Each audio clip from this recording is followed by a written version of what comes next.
Hello to everyone, my name is Sheelu and today we are going to study three psychological terms, that is influence, manipulation and persuasion.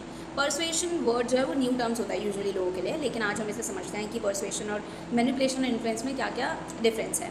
First, influence, जब कोई person दूसरे person को अपना opinion बता रहा होता है, एक ऑनेस्ट और ट्रू इंटेंशन के साथ अपना ओपिनियन बता रहा होता है। वेदर आप उस चीज़ से एग्री करो और नहीं करो, इट डजेंट मैटर, सामने वाले को फ़र्क नहीं पड़ता। सामने वाले को फ़र्क पड़ता है कि उसे बस अपना ट्रू इंटेंशन बताना है। फॉर एग्जांपल, अगर मैं इस माइक की बात करूँ तो मैं आपको इन्फ्लुएंस ज़रूर करूँगी कि इसमें अच्छी आवाज़ आती है और ये इतने पैसे का आया है, ये 3000 रुपये का आया है और आपको पसंद है तो आप भी ले सकते हो।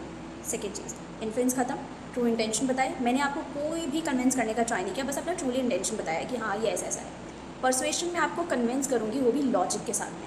मैं आपको एक चीज़ बोलूँगी कि ये माइक बहुत हम कहीं भी कैरी कर सकते हैं, ये 3000 का है बट ये लॉन्ग टर्म में आपको ROI अच्छा देगा, ठीक है। मैंने जब ये चीज़ बोली लॉन्ग टर्म, बट ये कॉस्टली है बट ये लॉन्ग टर्म में होगा, जल्दी ख़राब नहीं होगा। और अगर आप 1500 का भी लेते हैं, लेट्स से वो 1 साल बाद ख़राब हो गया, तो आपको 1500 रुपये फिर से इन्वेस्ट करने पड़ेंगे उसी माइक में। तो इससे बढ़िया आप ये माइक लो 3000 रुपये का और कम से कम 2-3 साल तो आराम से चल जाएगा। कहीं ना कहीं कन्वेंस आप अच्छे से हो जाओगे कि यार लॉन्ग टर्म में है और मुझे बहुत अच्छा माइक चाहिए, ठीक है। अगर आपका माइंडसेट होगा, क्लियर होना चाहिए आपका माइंडसेट। देखो, मैंने आपको कन्वेंस किया और ट्राई किया इस बात का कि आप मान जाओ मेरी बात से, वो भी लॉजिकल टर्म। मैंने इसमें कोई भी झूठ या कुछ भी नहीं बोला, बस अपना ट्रू इंटेंशन बताया, बट आपको एक दो बेनिफिट के साथ में बताया। जहाँ पे वो बेनिफिट आ जाता है और जहाँ पे वो लॉजिक आ जाता है, वहाँ पे परसुएशन होती है। अब देखो, इन्फ्लुएंस और परसुएशन में इंसान अपनी चॉइस खुद से कर सकता है। आपके पास राइट होता है कि whether you want to buy this one और not, it's up to you, it's totally up to you. पर मैनिपुलेशन में आपके पास कोई चॉइस नहीं होगी, इट्स नॉट योर चॉइस, मेरी चॉइस होगी। और मैं ऑप्शन भी आपके पास उतने ही दूंगी, लिमिटेड ऑप्शन दूंगी। वो ऑप्शन भी वो मैं खुद के लिए ही क्रिएट करूँगी कि वेदर आप ऑप्शन नंबर 1 पे जाओ या ऑप्शन नंबर 2 पे जाओ, फ़ायदा सिर्फ मेरा होने वाला है, ठीक है। फॉर एग्जाम्पल, आपके एम्प्लॉय कॉन्ट्रैक्ट में मंडे टू फ्राइडे ही लिखा है कि आपको इतना ही डेज़ वर्किंग आवर्स है और वर्किंग डेज इतना है, ठीक है। अब दूसरी चीज़ बात कर लेते हैं। अगर आपका HR आपसे बोलते हैं कि आपको सैटरडे में भी वर्क करना है, तो मैं HR आपको कैसे बोलेगा? वो डायरेक्ट नहीं बोलेगा आपको कि आपको आना ही है, दिस इज़ माई ऑर्डर। तो आप उस बात को अपनी ईगो पे लेके शायद रिज़ाइन भी कर सकते हो। तो वो क्या करेगा? आपको 2 ऑप्शन देगा। मैनिपुलेशन भी एक डार्क साइड है। मैनिपुलेशन वो कैसे करेगा?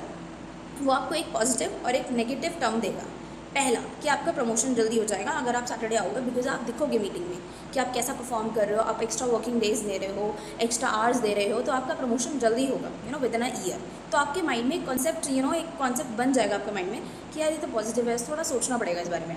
दूसरा चीज़, वो आपको दूसरा ऑप्शन ये देगा कि जो हमारे बॉस हैं वो शॉर्टलिस्ट कर रहे हैं एम्प्लॉयज़ को, वो आपको नेगेटिव चीज़ बताएगा जानबूझ के, ताकि आपका माइंड पॉजिटिव ऑप्शन को चूज़ करे और उसमें आपका बेनिफिट हो।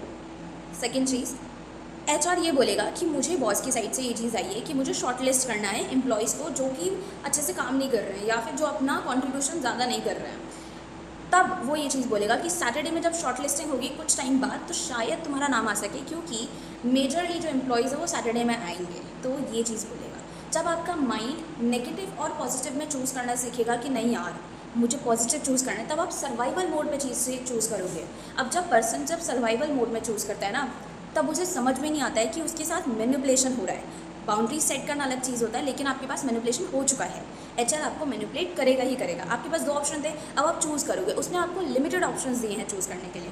पहला, कि आपको HR शॉर्टलिस्ट करने वाला है कुछ टाइम बाद। दूसरा, कि आपको अगर प्रमोशन चाहिए इस कंपनी में तो आपको तो स्टे करना पड़ेगा, सैटरडे में आपको आना पड़ेगा, आपको कॉन्ट्रैक्ट से अलग करके आगे चलना पड़ेगा। तो आप चूज़ करोगे कि हाँ सैटरडे में आता, मेरा प्रमोशन तो हो ही जाएगा, मेरा ही फ़ायदा है। और आप इस बात से खुश भी हो जाओगे कि मेरा फ़ायदा हो रहा है इस चीज़ में। HR मेरे बारे में कितना सोचता है, नहीं सोचता वो किसी के बारे में, उसने जानबूझ के दिया है पॉजिटिव और नेगेटिव। तो मैनिपुलेशन में आप सोचने का टाइम ही नहीं मिलेगा आपको, मतलब आपके पास कोई चॉइस ही नहीं होगी। आपके पास सिर्फ 2 चॉइस होगी जो कि सामने वाले पर्सन ने आपको दी है। तो आई एम नॉट सेइंग कि सेकेंड चीज़, अगर आपको मैनिपुलेशन नहीं आना है, टेक योर टाइम, सोचो उस बारे में। अगर नहीं सोच पा रहे हो तो उस चीज़ को लिखो। तो आई जस्ट वांटेड टू से दिस कि ये 3 टर्म्स हैं। बाकी नेक्स्ट डे हम लोग एक और साइकोलॉजिकल फैक्ट या साइकोलॉजिकल टर्म देखेंगे जो आपको हेल्प करेगा अपनी डेली लाइफ में। Thank you.